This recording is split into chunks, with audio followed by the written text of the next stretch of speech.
Irmãos e irmãs, vamos a mais um momento da nossa liturgia da palavra. Momento de fé, de introspecção, de meditação. Vamos deixar Deus nos falar. Deus sempre quer nos falar, mas respeita o nosso livre-arbítrio. Portanto, por isso que eu peço aqui, vamos deixar Deus nos falar, vamos abrir o coração para Deus, senão ele não entra. Deus respeita cada individualidade. E se você não aceitar Deus, você estará banido da presença dele por rejeitá-lo. É uma opção sua. Então, vamos desejar Deus, vamos nos abrir para ele. Deus em Jesus Cristo. Acesse @Paulo Roberto Maciel, Maciel 7919. Você vai ao YouTube, onde eu tenho mais de 9.700 vídeos diversos à sua disposição. Tem a espiritualidade com a palavra de Deus, tem interpretação amadorística de cânticos e outras músicas, temos reportagens, entrevistas. Acesse e use com responsabilidade. Temos também o blog, Facebook e Instagram. Neste vídeo, a liturgia referente ao dia 23 de março de 2024, sábado da quinta semana da Quaresma. A cor dos paramentos litúrgicos é roxa, conforme eu estou exemplificando aqui, olha, simbolizando. No rito da celebração, temos o prefácio da paixão, o ofício do dia, é uma missa própria, dia 23. Para a comemoração temos o santo São Turíbio de Mogrovejo, bispo, memória facultativa. Então nós vamos daqui a pouco falar um pouco sobre ele, sobre a história de São Turíbio. Antífona da entrada. Senhor, não afasteis de mim o vosso auxílio, olhai para mim em minha defesa, pois sou um verme e não um homem, vergonha dos homens e desprezo do povo. Salmo 21, versículos 27. Coleta. Rezemos. Coloque suas intenções. Pense no que você tem que agradecer. Pense no que vai pedir. Oremos. Deus, que fizestes de todos os renascidos em Cristo uma nação santa e um sacerdócio régio, concedei-nos a vontade e a força de fazer o que ordenais, para que o povo chamado à eternidade seja concorde na fé e justo nas ações. Por nosso Senhor Jesus Cristo, vosso Filho, que é Deus e convosco vive e reina na unidade do Espírito Santo, por todos os séculos dos séculos. Assim seja. Primeira leitura, leitura da profecia de Ezequiel, capítulo 37, versículos do 21 ao 28. Assim diz o Senhor Deus: eu mesmo vou tomar os israelitas no meio das nações para onde foram, vou recolhê-los de toda a parte e reconduzi-los para a sua terra. Farei deles uma nação única no país, nos montes de Israel, e apenas um rei reinará sobre todos eles. Nunca mais formarão duas nações, nem tornarão a dividir-se em dois reinos. Não se mancharão mais com os seus ídolos, e nunca mais cometerão infames abominações. Eu os libertarei de todo o pecado que cometeram em sua infidelidade e os purificarei. Eles serão o meu povo e eu serei o seu Deus. Meu servo Davi reinará sobre eles, e haverá para todos eles um único pastor. Viverão segundo meus preceitos e guardarão minhas leis, pondo-as em prática. Habitarão no país que dei a meu servo Jacó, onde moraram vossos pais. Ali habitarão para sempre também eles, com seus filhos e netos, e o meu servo Davi será o seu príncipe para sempre. Farei com eles uma aliança de paz, será uma aliança eterna. Eu os estabelecerei e multiplicarei, e no meio deles porei meu santuário para sempre. minha morada estará junto deles. Eu serei o seu Deus e eles serão o meu povo. Assim as nações saberão que eu, o Senhor, santifico Israel, por estar o meu santuário no meio deles para sempre. Palavra do Senhor, graças a Deus. Vamos ao Salmo responsorial, que é retirado do livro de Jeremias, capítulo 31, versículos 10º, 11 ou 12ab, 13, refrão, Jeremias 31, versículo 10d. O Senhor nos guardará qual pastor a seu rebanho. Repetamos: o Senhor nos guardará qual pastor a seu rebanho. Ouvi, nações, a palavra do Senhor e anunciai-a nas ilhas mais distantes. Quem dispersou Israel vai congregá-lo e o guardará qual pastor a seu rebanho. O Senhor nos guardará qual pastor a seu rebanho. Pois na verdade o Senhor remiu Jacó e o libertou do poder do prepotente. Voltarão para o monte de Sião, entre brados e cantos de alegria afluirão para as bênçãos do Senhor. O Senhor nos guardará qual pastor a seu rebanho. Então a virgem dançará alegremente, também o jovem e o velho exultarão. Mudarei em alegria o seu luto, serei consolo e conforto após a guerra. O Senhor nos guardará qual pastor a seu rebanho. Repetamos: o Senhor nos guardará qual pastor a seu rebanho. Vamos agora aclamar o Santo Evangelho e depois proclamá-lo. O Evangelho deste dia é o escrito pelo apóstolo São João, capítulo 11, versículos do 45 ao 56. Vamos aclamar? Glória a vós, ó Cristo, Verbo de Deus, glória a vós, ó Cristo, Verbo de Deus. Se alguém me quer seguir, que venha atrás de mim, e onde eu estiver, ali estará meu servo. Glória a vós, ó Cristo, Verbo de Deus, glória a vós, ó Cristo, Verbo de Deus. O Senhor esteja convosco, Ele está no meio de nós.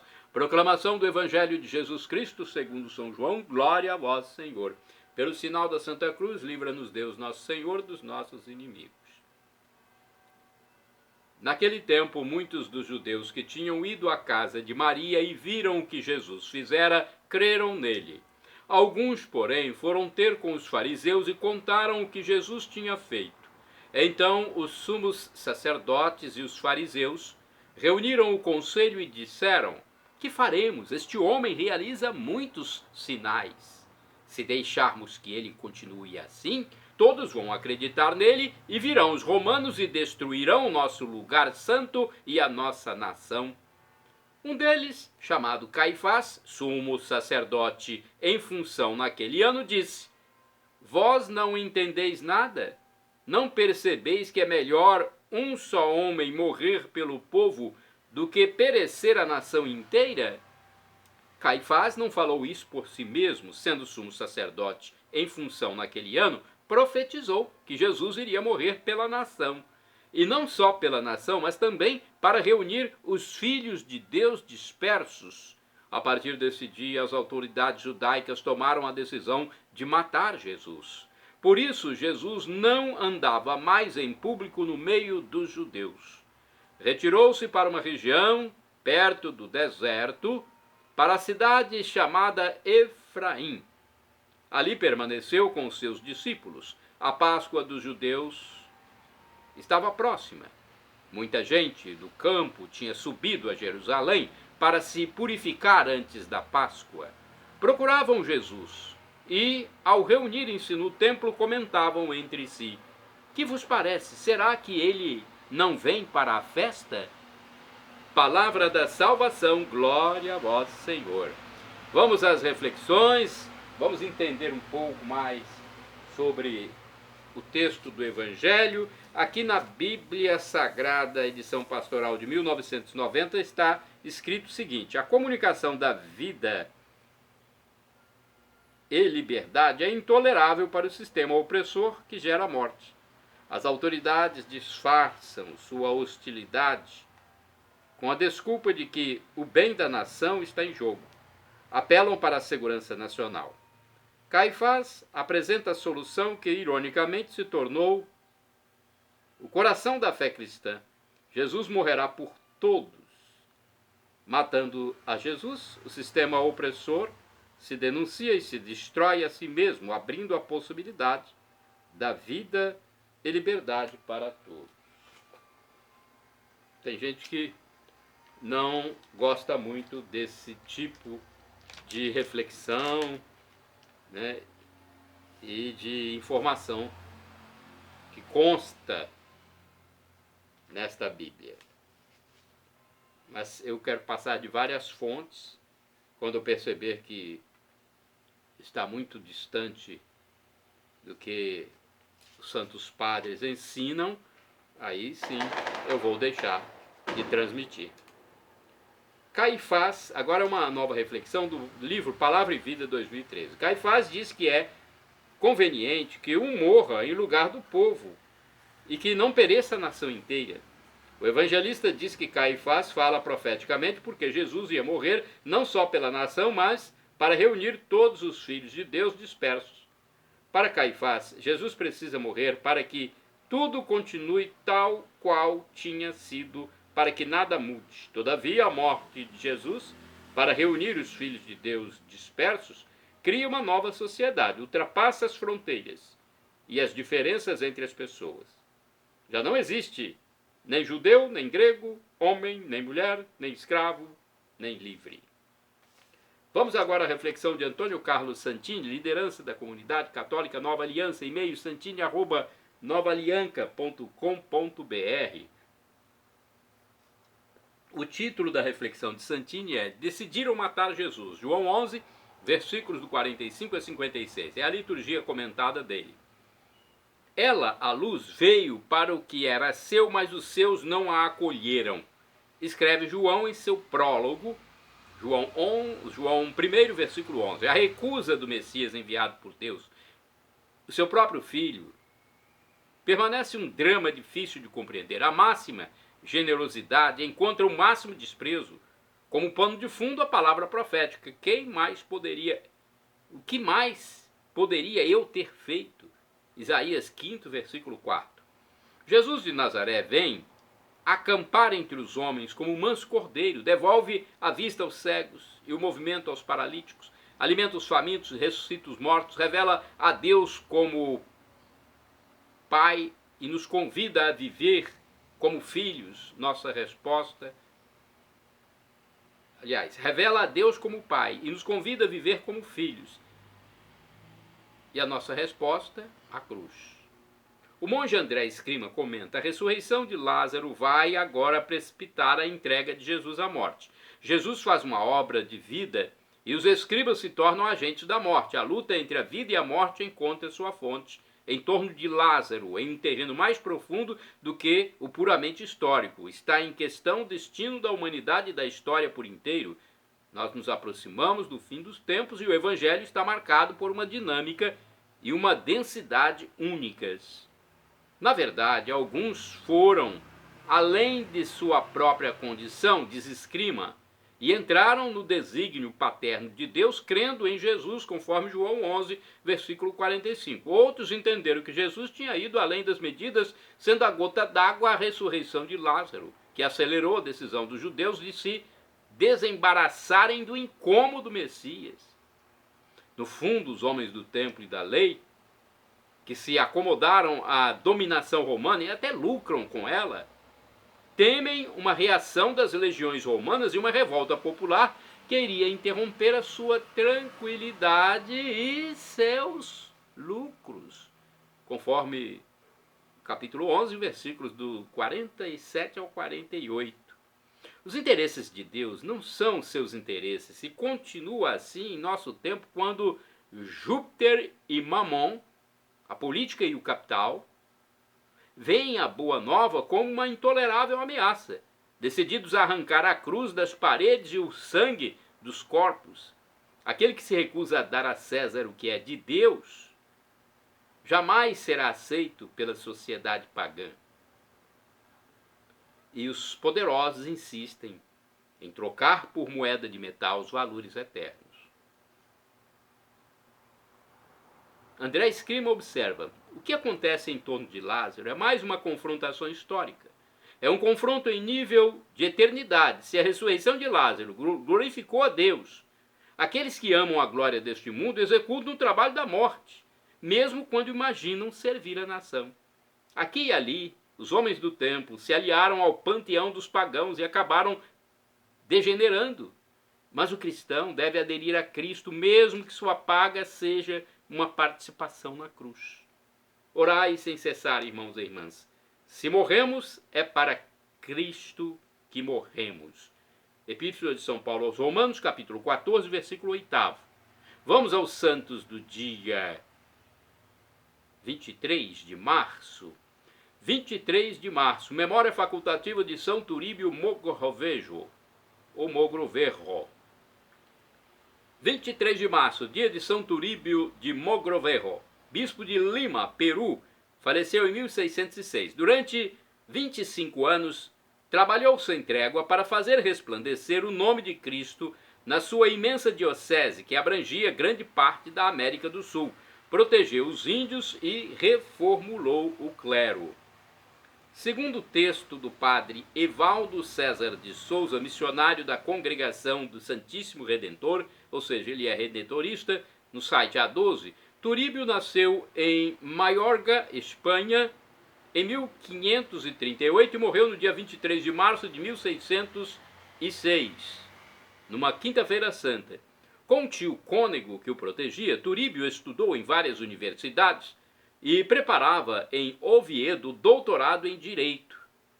Também ele recebera a tonsura sem passar mais adiante no serviço da igreja. Estava assim já preparado para ingressar naquela burocracia dos letrados. Segundo o processo normal das coisas, recebeu uma nomeação para o Santo Ofício em Granada.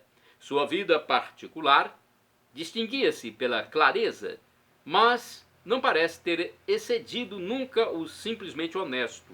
Todavia, a indicação de seu nome por Filipe II para arcebispo de Lima deu uma dimensão totalmente nova à sua vida. Recebeu todas as ordens com a idade de 41 anos. E a partir deste momento nasce um dos maiores apóstolos da igreja, da história da igreja. Calcula-se que percorreu a pé ou a cavalo mais de 40 mil quilômetros, visitando até os últimos lugarejos de sua diocese, numa das geografias mais difíceis do mundo, desde as quebradas com neve perpétua dos Andes até os desertos tórridos do Pacífico. Segundo seus próprios cálculos, teria administrado pessoalmente o sacramento da confirmação a 90 mil pessoas. Obrigou o clero a se instruir, restaurou a disciplina, construiu escolas e igrejas, fundou em Lima o primeiro seminário da América Espanhola. Ao morrer, fez questão de receber o viático numa capelinha indígena. Nos últimos instantes de sua vida, pediu que fossem cantados os Salmos 31 e 116.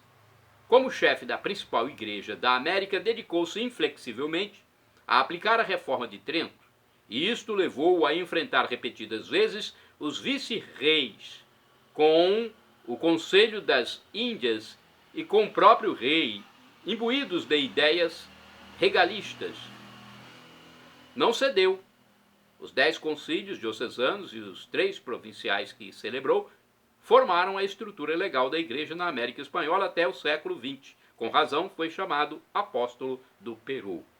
Santo do dia 23 de março, São Walter Abade.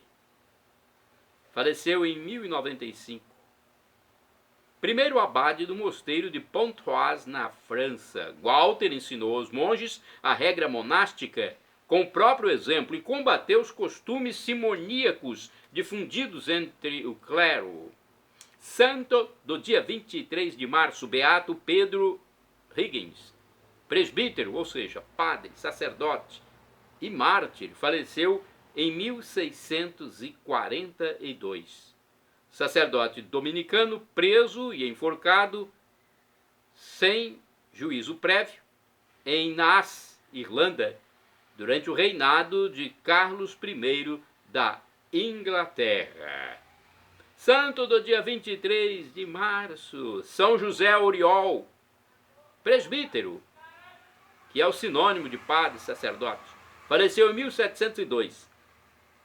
José Oriol foi sacerdote de Barcelona, na Espanha, que pela mortificação corporal, exime a prática da pobreza e oração contínua, vivia sempre em estreita união com Deus e animado por uma alegria celeste. Santa do dia 23 de março, Beata Anunciata Coquette, virgem, faleceu em 1882. Fundou em Cemo, na Itália, o Instituto das Irmãs de Santa Doroteia. Morreu aos 82 anos, tendo dedicado sua longa vida à instrução e educação de moças pobres. Santa do dia 23 de março, Santa Rebeca de Imlaia. Foi virgem e faleceu em 1914, da Ordem Libanesa das Maronitas de Santo Antônio. Rebeca de Imlaia viveu cega e paralítica durante 30 anos, mas com uma inabalável confiança em Deus. Santo do dia 23 de março, Beato Metódio Domingos Treca, presbítero e mártir, faleceu em 1959. Foi um sacerdote redentorista, encarcerado numa cela úmida da prisão de Leopoldov, na Eslováquia. Ali, Beato Metódio morreu de pneumonia. Shalom Adonai é uma expressão hebraica que significa a paz de Deus. El Shaddai significa, também do hebraico em português, Deus onipotente. Ele proverá aquilo que você deseja se for para o seu bem. O professor e escritor de mais de 100 livros da Igreja Católica, Felipe Rinaldo Queiroz de Aquino, em seu canal no YouTube, diz que Deus pode nos dar uma dessas 3 respostas quando pedimos algo: sim, não ou espere. A que for melhor Ele nos dará, pois afinal de contas é o nosso divino Pai eterno, o Pai celestial, o Pai das misericórdias, como diz o apóstolo São Paulo, nosso papaizinho do céu, Abba, como dizia Jesus, como diz também São Paulo, Abba, do aramaico. E agora eu clamo, do aramaico para o português, Maranatá, como dizemos nós católicos, ou Maranata, como dizem nossos irmãos separados, os evangélicos ou protestantes, não importa a pronúncia, o significado é o mesmo. Vinde, Senhor Jesus, um dia Ele voltará e será o juízo final. Creia em Jesus como Deus, o Deus de infinita bondade que se humanou, se humilhou, foi servo, morreu na cruz para nos salvar, e quem não reconhecer isso, não existe amor mais lindo, mais puro do que esse. Quem não reconhecer é porque não quer viver com Jesus. E após essa passagem provisória pela terra, essa pessoa que não reconhecer irá viver banido de Deus, da presença de Deus. Mas ainda há tempo. Na terra é o tempo para reconhecer. Jesus é Deus, batize-se e creia, para todos vivermos juntos na eternidade, com corpos glorificados após a ressurreição, que nós teremos no espaço e tempo diferente desse que estamos vivendo aqui. Será no tempo de Deus, né, na dimensão cósmica. São Paulo diz que o sofrimento de agora nem se compara com a glória futura que será revelada em nós. Perdão, Senhor, pelos meus pecados passados, presentes, futuros, físicos e espirituais. Pecados do pensamento, palavras, atos, omissões, e me dê a vida eterna. Meu Jesus, eu quero a vida eterna convosco.